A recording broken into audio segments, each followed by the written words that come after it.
Hello everyone. Are you ready to have fun with math? Today, we're going to learn about adding and taking away. Adding means putting things together to make more. Taking away means removing something to have less. It's easy and fun. Let's start with adding. Let's say you have 2 apples and your friend gives you 3 more. How many apples do you have now? Let's count together.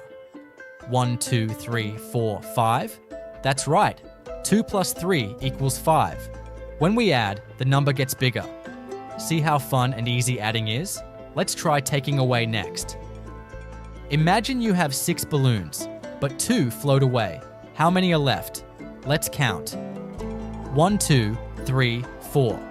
That's right, 6 minus 2 equals 4. When we take away, the number gets smaller. See? Taking away means less. We started with a big number and ended with a smaller one.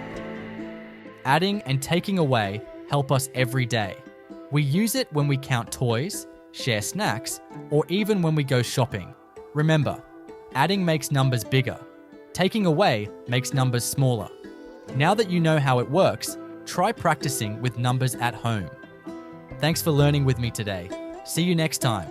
Bye.